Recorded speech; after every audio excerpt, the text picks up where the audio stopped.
आप देख सकते हैं रीमा, मेरे पीछे मैं इस वक्त सिक्किम की राजधानी गैंगटॉक में मौजूद है। 27 गैंगटॉक करके विधानसभा क्षेत्र है सिक्किम की, जो लोकसभा की एक ही सीट है पूरे राज्य की। और आप देख सकते हैं सुबह से ही 7 बजे से पहले से ही लोग यहाँ पर लंबी लंबी कतारों में लगे हुए हैं। आप मुजाहरा कर रहे हैं सिर्फ एक पोलिंग सेंटर का, जो कि मनन केंद्र इसका नाम है। यहाँ पे 3 पोलिंग स्टेशन हैं और मैं सिर्फ आपको भी पुरुषों की लाइन दिखा रहा हूँ। ये पुरुषों की लाइन आपको नजर आ रही होगी अपने स्क्रीन पर। कितनी लंबी लाइन आप देख सकते हैं। महिलाओं की अलग लाइन है, वो भी इतनी ही लंबी है। तो बेहद उत्साह है और एक कारण इसका शायद ये भी है क्योंकि पिछले कुछ दिनों से मैं 15 तारीख से हूँ सिक्किम में, और यहाँ पर काफ़ी झमाझम बारिश हो रही है। कभी भी मौसम करवट ले लेता है और लोग सुबह से ही 7 बजे से पहले यहाँ पर इसलिए कतार में लग गए क्योंकि आज सुबह, हालांकि बारिश का फोरकास्ट तो है, कहा गया है कि बारिश होगी इस पूरे इलाके में, पूर्वोत्तर के इलाके में, अरुणाचल में खासकर काफ़ी भारी बारिश होगी। यहाँ पर भी होने की पूरी एक संभावना है। इसलिए सुबह सुबह बारिश नहीं हुई और लोग उसका फ़ायदा उठाने के लिए, उसका एक तरह से एडवांटेज लेने के लिए फटाफट लाइन में आके लग गए। सुबह तकरीबन हम यहाँ पे 6:30 बजे पहुँच गए थे। यहाँ पे पहले तभी से ही लाइन लगना शुरू हो गई थी। कुछ विलम्ब भी हुआ पोलिंग स्टार्ट होने में, वोटिंग स्टार्ट होने में, लेकिन उसके बाद आप देख सकते हैं धड़ल्ले से वोटिंग चल रही है। हर उम्र के लोग यहाँ पर आ रहे हैं अपना वोट कास्ट करने के लिए और उम्मीद की जा रही है। मैंने कल मुख्य चुनाव अधिकारी से भी बात की थी यहाँ की, उन्होंने कहा था कि पिछली बार 82% वोटिंग हुई थी, इस बार 90% क्रॉस करने की उनकी पूरी उम्मीद है। जी बिल्कुल, और फिलहाल शुक्रिया हमारे साथ जुड़ने के लिए। दोबारा आपसे अपडेट लेंगे यहाँ का क्या स्थिति चल रही है। एक बार फिर रुख कर लेते हैं हमारे संवाददाता अनुज का, लगातार हमारे साथ जुड़े हुए हैं। अनुज, आप बता रहे थे किस तरीके से जो राजनीतिक समीकरण है वो इस बार बदला हुआ नजर आता है और उसी वजह से शायद जो हम वोटिंग परसेंटेज की बात की जाए उसमें भी एक बड़ा बदलाव कुछ नजर आएगा हमें। देखिए, निश्चित तौर पर क्योंकि निर्वाचन आयोग ने पिछले 1 महीने से मुकुल जो है स्वीप कार्यक्रम के तहत लोगों को जागरूक करने का काम किया था। नुक्कड़ नाटक के माध्यम से, इंटर कॉलेजों के माध्यम से जागरूक करने का काम किया था। और हाँ, ये एक अच्छी बात जरूर देखने को मिलती है, खास तौर से मैं इस इलाके की बात करूं तो यहां हमेशा 70% के आसपास मतदान रहता है, लेकिन निर्वाचन आयोग की हमेशा कोशिश रहती है कि बढ़ना चाहिए और ज्यादा बढ़ना चाहिए। कल हम यहाँ जो जिला निर्वाचन अधिकारी है उनसे बात कर रहे थे, उन्होंने कहा कि देखिए इस बार तो हमारा लक्ष्य है कि जो आसपास की जो लोकसभा सीटें हैं जहां दूसरे चरण में मतदान होगा उससे ज्यादा यहां पर हो। और एक बात दूसरी ओर मैं आपको बताना चाहूंगा, जो राजनीतिक दल हैं अपनी सभी जनसभाओं में वो इस बात को कहते हैं और जनता भी इस बात को जानती है कि पश्चिमी उत्तर प्रदेश से जो हवा चलती है, यानी कि पहले चरण के मतदान की जो रिजल्ट सामने आएंगे, जो आंकड़े सामने आएंगे, कैसा मतदान प्रतिशत हुआ, किसके पक्ष में वोट पड़ा, जब राजनीतिक पंडित इसका विश्लेषण करेंगे तो कहते हैं कि जो हवा पश्चिमी उत्तर प्रदेश से चलती है वो पूर्वी उत्तर प्रदेश में जाते जाते आंधी बन जाती है। इस वजह से राजनीतिक दलों का सबसे बड़ा फोकस पहले चरण, दूसरे चरण में रहता है, ताकि जैसे जैसे अगले चरण में चुनाव होगा तो उन सभी राजनीतिक दलों को फायदा हो जिन्होंने अपने पक्ष में वोट लेने के लिए मतदाताओं के बीच में जाकर दिन रात मेहनत की है। बिल्कुल, वो हवा जो है वो बनती हुई नजर आती है। और आज के दिन की अगर बात की जाए तो हराम और खास आप फिलहाल देख सकते हैं पुष्कर सिंह धामी को, जो कि लाइन में लगे हुए हैं, अपने वोटिंग के लिए इंतजार में हैं। अब से कुछ देर बाद ये भी अपने मताधिकार का प्रयोग करेंगे और आम जनता की तरह आप देख सकते हैं किस तरीके से इस कतार में हमें खड़े हुए नज़र आ रहे हैं। और खासतौर से नीरज, आपसे भी जानना चाहेंगे, जैसा कि अनुज बता रहे थे कि जब उत्तर प्रदेश से हवा जो चलती है, एक राजनीतिक हवा जिसका असर हम देखते हैं कैसे वो खासतौर से सीट्स में कन्वर्ट होता जाता है, लेकिन दक्षिण की अगर खासतौर से बात की जाए, क्या वहाँ तक वो जो हवा है उसके पहुँचने के कुछ आसार इस बार नज़र आते हैं या नहीं? देखिए, बिल्कुल हवा तो पूरे देश में चल रही है और वो हवा आपको दिखाई भी दे रही है कि जब लोग लंबी लंबी कतारों में लगे हुए हैं अपने मत का प्रयोग करने के लिए। और दक्षिण भारत की अगर हम बात करते हैं तो आप देखिए कि दक्षिण भारत के जो मतदाता हैं वो काफ़ी जागरूक रहते हैं अपने वोट को लेकर और ख़ास तौर से अपने इश्यूज़ को लेकर। आप देखें कि जिस तरीके से महिलाएं बड़ी संख्या में निकल कर आए, हमारे कैमरामैन मोहित उइके आपको दिखाएंगे उन दृश्यों को कि यहाँ पर पुरुषों से ज़्यादा जो महिलाएं हैं वो अपने घरों से निकल कर पहुंची हैं अपने मत का प्रयोग करने के लिए, चाहे बुजुर्ग महिलाएं हों या युवा जो महिलाएं हों, वो सब पहुंची हैं। और ये बताता है कि लोकतंत्र के इस पर्व में ये लोग बढ़ चढ़कर हिस्सा ले रहे हैं, भागीदारी अपनी सुनिश्चित कर रहे हैं ताकि एक ऐसी सरकार, एक ऐसा जनप्रतिनिधि चुन सकें जो इनके भविष्य को संवार सके, इनके इलाकों में जो काम है वो कर सके, शिक्षा, रोजगार और मेडिकल जैसी जो सुविधाएं हैं वो बेहतर कर सके। तो इन तमाम इश्यूज को लेकर जो लोग हैं वो निकल रहे हैं और कह सकते हैं कि पूरे देश में एक तरीके की आंधी चल रही है। और इलेक्शन कमीशन ने जिस तरीके के इंतजाम किए हैं, जिस तरह के तमाम कार्यक्रम किए हैं स्वीप के माध्यम से, तो वो दिखाई दे रहा है जब मतदाता अपने मतदान केंद्रों पर पहुंच रहे हैं। दूसरी, अगर आप देखें पॉलिटिकल पार्टियों के लिहाज से भी देखें कि पिछली बार 2019 का जो चुनावी परिणाम सामने आया था तो डीएमके ने 39 में से 38 सीटें जीती थी। डीएमके गठबंधन ने एक सीट जो एआईएडीएमके के पास थी।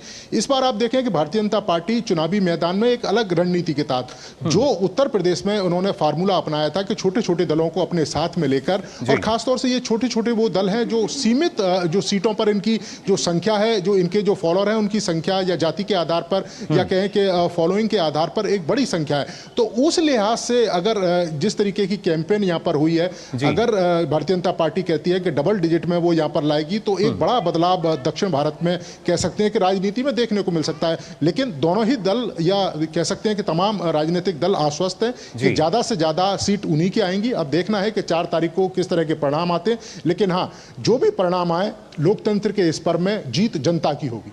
बिल्कुल, जीत जनता की होगी और वही जनता इस वक्त अपने घरों से निकल रही है। लगातार हमारी ओर से यहाँ पर अपील की जा रही है। आप फर्स्ट टाइम वोटर्स को सुन रहे हैं, आप बुजुर्गों को सुन रहे हैं, कितना उत्साह के साथ आज वो इस लोकतंत्र के पर्व में शिरकत कर रहे हैं। अनुज हमारे साथ जुड़े हुए हैं। अनुज, उत्तर प्रदेश की बात कर रहे हैं, बहुत हार्डकोर पॉलिटिकल स्टेट है और पूरे देश की दिशा और दशा को तय करने का मादा रखता है। लेकिन हम वोटर्स की अगर हम बात करें, यहाँ पर फर्स्ट टाइम वोटर्स की बात हो गई, महिलाओं का यहाँ पर जिक्र करना चाहेंगे। 2019 में भी महिला जो वोटर्स थे वो एक निर्णायक भूमिका के साथ उभरते नजर आए। कतारों में इस वक्त हम देख रहे हैं बड़ी संख्या में जो महिला वोटर्स हैं वो अपने घरों से बाहर निकल रही हैं, यानी कि सिर्फ अपना घर नहीं, घर की 4 दीवारी को लांग कर अब वो देश चलाने की बात यहाँ पर कर रही हैं। किस तरह से आप वहाँ देख रहे हैं कि कैसे तस्वीर बदलती नजर आ रही है, जो पारंपरिक राजनीति को छोड़कर आज एक नए भारत की तस्वीर लिख रही हैं ये महिला वोटर्स? देखिए जय, आपका ये सवाल का जवाब देने से पहले मैं आपको एक चीज और बताना चाहता हूं कि पश्चिमी उत्तर प्रदेश की इस धरती ने देश को प्रधानमंत्री भी दिए हैं। चौधरी चरण सिंह दूसरे चरण में वहां पर चुनाव होगा बागपत में, वो उनकी कर्म भूमि रही थी, कई बार वहां से वो सांसद रहे हैं और अभी उनको भारत रत्न दिया गया। तो ये चौधरी चरण सिंह की धरती है। चौधरी चरण सिंह की धरती है तो निश्चित तौर पर उनको किसानों का मसीहा माना जाता था, क्योंकि एक किसान बेल्ट है। और आपने जो महिलाओं की बात की, देखिए आप जब पश्चिमी उत्तर प्रदेश की बात करती हैं तो यहाँ की महिलाएं, आपने अंजू रानी का नाम सुना होगा जिन्होंने ओलंपिक में मेडल जीता। यहां के अंदर हम बात करें तो ना सिर्फ खेलों में, ना सिर्फ किसान खेती में, बल्कि यहां हर क्षेत्र की महिलाएं आगे बढ़ी हैं।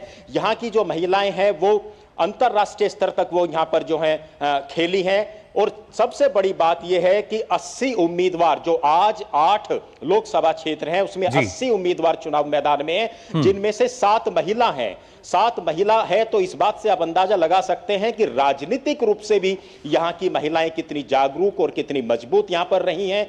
अगर मैं कैराना की, जहां आज मतदान हो रहा है, कैराना लोकसभा सीट पर इकरा हसन जो है समाजवादी पार्टी की उम्मीदवार हैं, उनकी उम्र सिर्फ 27 साल है। वो लंदन से पढ़ाई उन्होंने की है, डीयू से उन्होंने ग्रेजुएशन की है।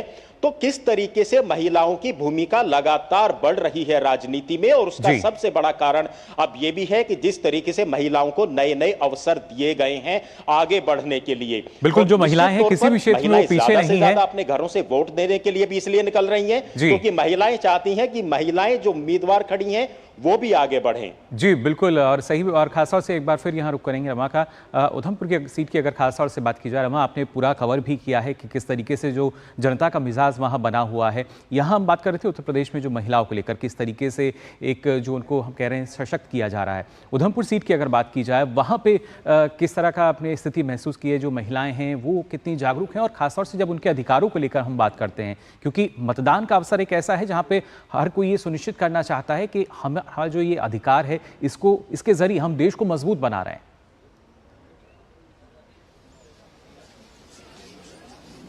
बिल्कुल, महिलाएं यहाँ पर भी, और जब कहा जाता है पहाड़ की जब बात आती है, और मैं बता रही हूँ कि यहाँ पर पहाड़ी इलाका है, तो महिलाएं वहाँ पर काफ़ी कर्मठ भी होती हैं, मेहनती भी होती हैं। और सबसे महत्वपूर्ण बात यह है कि यहाँ पर सभी इलाकों में महिलाएं अपने अधिकार के प्रति जागरूक भी हैं, अपने कर्तव्य के प्रति भी जागरूक हैं। बड़ी संख्या में जो महिलाएं हैं वो सुबह से निकल कर आ रही हैं। मैं अपने कैमरा पर्सन अनिकेत से कहूंगी अगर वो थोड़ा जूम इन कर दिखा पाएं कि किस तरह से यहाँ पर जो महिलाएं हैं, पूरी एक लंबी कतार जो है यहाँ पर पुरुषों के साथ महिलाओं की है, जिसमें फर्स्ट टाइम वोटर्स भी हैं, जिसमें सीनियर सिटीजन भी हैं, जिसमें घरेलू महिलाएं भी हैं जो आई हैं, और इनमें कुछ ऐसे लोग भी हैं जो कामकाजी महिलाएं भी हैं। तो काफी यहाँ पर जागरूकता है, काफी अपने मुद्दों के प्रति ये जागरूक है। महिला को परिवार की धुरी कहा जाता है, महिला को संस्कार देने वाली कहा जाता है, और यहाँ पर महिलाएं आकर एक बड़ा संस्कार ये भी दे रही हैं कि किस तरह से अपने मताधिकार का प्रयोग करना चाहिए। जिस तरह से हम बता रहे हैं सुबह से ही यहाँ पर आंधी तूफान है, लेकिन महिला हो, पुरुष हो, सीनियर सिटीजन हो, फर्स्ट टाइम वोटर्स हो, सभी बड़ी संख्या में आ रहे हैं। चुनावी लड़ाई की, आप चुनावी समीकरणों की बात कर रहे थे, चुनावी लड़ाई भी यहाँ पर बेहद महत्वपूर्ण है। बीजेपी ने यहाँ पर डॉक्टर जितेंद्र सिंह पर विश्वास जताया है, जो कि 2 बार के सांसद हैं और केंद्रीय मंत्री भी हैं। इसके साथ ही कांग्रेस की अगर हम बात करते हैं तो कांग्रेस ने चौधरी लाल सिंह को टिकट दिया है, जो पहले बीजेपी में भी थे और कांग्रेस में आए, और उसके बाद उनको यहाँ पर टिकट मिला। वो भी 2 बार यहाँ एमपी रह चुके हैं। इसके साथ ही 3 बार के एमएलए भी रह चुके हैं। यहाँ पर सीधी लड़ाई बीजेपी और कांग्रेस में मानी जाती है। 12 उम्मीदवार इस बार मैदान में है, लेकिन सबकी निगाहें लगी हुई हैं जो पूर्व केंद्रीय मंत्री हैं और जम्मू कश्मीर के पूर्व मुख्यमंत्री भी रह चुके हैं, गुलाम नबी आजाद, उनकी पार्टी पर, क्योंकि उन्होंने भी एक उम्मीदवार उतारा है। और इस बार सबकी निगाहें ये है कि क्या ये पार्टी भी कुछ कमाल दिखा पाती है, या कुछ जो असर है इसका भी ये जो आमने सामने की लड़ाई है इस पर पड़ता हुआ नजर आता है। बेहद महत्वपूर्ण यहाँ के मुद्दे भी हैं, लेकिन सबसे महत्वपूर्ण बात है 370 के बाद ये पहला सबसे बड़ा चुनाव हो रहा है। पहला चुनाव इस मायने में भी खास है कि ये पहला ऐसा चुनाव है जो आतंकवाद से, अलगाववाद से, इन सभी किसी तरह की थ्रेट कॉल से, बंद कॉल से मुक्त ये चुनाव है। लोग एकदम से खुले मन से आ रहे हैं। ये बात मैं इसलिए बता रही हूँ क्योंकि यहाँ पर बॉर्डर एरियाज लगते हैं, अशांति यहाँ पर लगातार बनी रहती थी, लोग डर के साए में जीते थे, लेकिन अब लोग बिल्कुल एकदम आजाद दिलो दिमाग से यहाँ पर आ रहे हैं, मतदान कर रहे हैं। सभी इलाकों से हमें खबर मिल रही है कि खराब मौसम के बावजूद भी लोग निकल रहे हैं अपने घरों से बाहर। तो दल चाहे कोई भी जीते, लोकतंत्र की सबसे बड़ी जीत इसी में दिखाई दे जाती है, जब एकदम एक स्वतंत्र वातावरण में लोग निष्पक्ष तरीके से आते हैं, अपने मुद्दों पर मतदान करते हैं। वाकई बहुत बहुत सुखद और सकारात्मक तस्वीरें यहाँ पर रमा त्यागी दिखा रही हैं। उधमपुर से नीरज सिंह हमारे साथ जुड़े हुए। नीरज, तमिलनाडु की सभी 39 सीटों पर वोट डाले जा रहे हैं। कौन से वो बड़े नाम हैं, चेहरे हैं जिन पर सबसे ज्यादा नजरें टिकी हुई हैं? सबसे ज्यादा हॉट सीट की अगर हम बात करें, जिनकी जो साख टिकी है इस बार 2024 के चुनावों में? देखिए, बिल्कुल सबसे हॉट सीट तो रमा कोयम्बटूर की है जया, और यहाँ से के अन्नामलाई को भारतीय जनता पार्टी ने जो चुनावी मैदान है उसमें उतारा है। अगर हम यहाँ कोयम्बटूर के बगल में ही नीलगिरी की भी एक सीट है जहाँ से एल मुरुगन चुनावी मैदान में है, और निश्चित तौर पर ये जो सीट है ये बताती है कि भारतीय जनता पार्टी ने तमाम कोशिशें इस सीट को जीतने के लिए लगाई थी। आप देखें कि प्रधानमंत्री की यहाँ पर रैली हुई, प्रधानमंत्री ने यहाँ रोड शो किया, जेपी नड्डा यहाँ पर पहुँचे, अमित शाह यहाँ पर पहुँचे, और के अन्नामलाई लगातार जो प्रयास है वो कर रहे हैं जनता के बीच में जाकर, ताकि एक जो सीट है वो कोयम्बटूर की जीत सकें। वो भारतीय जनता पार्टी ने जरूर एक कह सकते हैं कि एक सेट किया है कि यहाँ पर डबल डिजिट में वो सीटें जीतने के लिए लगातार बिल्कुल हर एक दल जो है प्रयास कर रहा है। उस बीच अपने दर्शकों को तस्वीरें भी हम दिखा रहे हैं। बिल्कुल बिल्कुल पुष्कर सिंह धामी जो हैं उन्होंने अपने अभी मतदान किया है, और वो सीधी तस्वीरें फिलहाल हमारे दर्शक देख भी पा रहे हैं।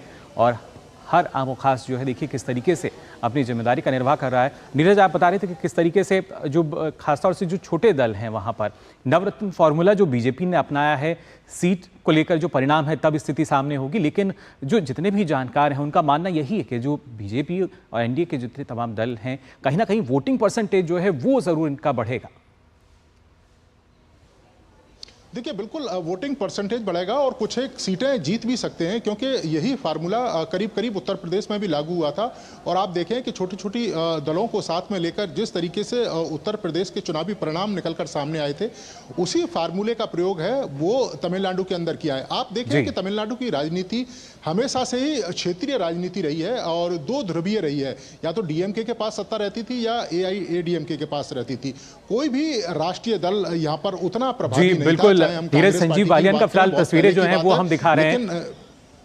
संजीव बालियान ने अभी अपना जो वोट है वो डाला है और बूथ से बाहर आते हुए उस वक्त अभी ऐसी तस्वीरें जो हैं हमारे जो दर्शक हैं उन्होंने देखी कैसे हर एक जो नेता है वो तस्वीर दिखा रहे हैं। जी नीरज, आप अपनी बात पूरी कर सकते हैं। देखिए बिल्कुल मैं वही बता रहा था कि यहाँ की राजनीति में जो राष्ट्रीय दल हैं उनकी भूमिका उतनी बड़ी नहीं रही है।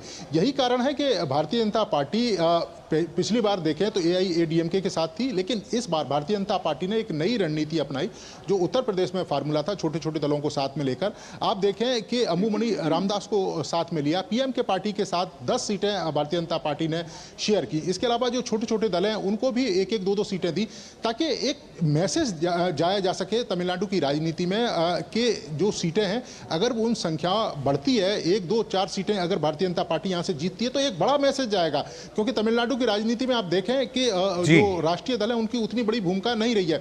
आप देखें ये छोटे दल, ये दल जरूर छोटे हैं लेकिन इनका प्रभाव इनके जाति के ऊपर, इनके समाज के ऊपर एक बड़ा प्रभाव है और एक कह सकते हैं कि एक मुश्त वोट है। और ये एक मुश्त वोट अगर एक साथ पड़ जाएगा तो निश्चित तौर पर जो रणनीति भारतीय जनता पार्टी ने चली थी उस रणनीति में वो सफल भी हो सकती है। दूसरा, डीएमके और उनका जो गठबंधन है उसको भी हम कमजोर नहीं समझ सकते, क्योंकि आप देखें कि पिछली बार 39 सीटों में से 38 सीट जो डीएमके गठबंधन है उसने जीती थी। और इस बार भी डीएमके तमाम जो कोशिश है वो कर रहा है कि इस बार ज़्यादा से ज़्यादा जो सीटें हैं वो जीत सके। लेकिन हाँ, इतना जरूर हम कह सकते हैं कि चुनावी जो परिणाम है जो भी आए, भारतीय जनता पार्टी जिस तरह से कैंपेन कर रही है, डीएमके जिस तरह से कैंपेन कर रहा है, उनको लगता है कि वोटिंग परसेंटेज बढ़ेगा। दोनों ही पॉलिटिकल पार्टियां ये आश्वस्त हैं कि उनको वोटिंग परसेंट बढ़ेगा। और अगर भारतीय जनता पार्टी के गठबंधन को भी वोटिंग परसेंटेज बढ़ता है तो ये भी एक बड़ी जीत होगी भारतीय जनता पार्टी की तमिलनाडु के अंदर। बिल्कुल, तो वोटिंग परसेंटेज बढ़ेगा और बढ़ना चाहिए, यही कोशिश है पॉलिटिकल पार्टीज की, हमारी और निर्वाचन आयोग की भी। रमा हमारे साथ जुड़ी हुई हैं। रमा, जम्मू कश्मीर भ्रष्टाचार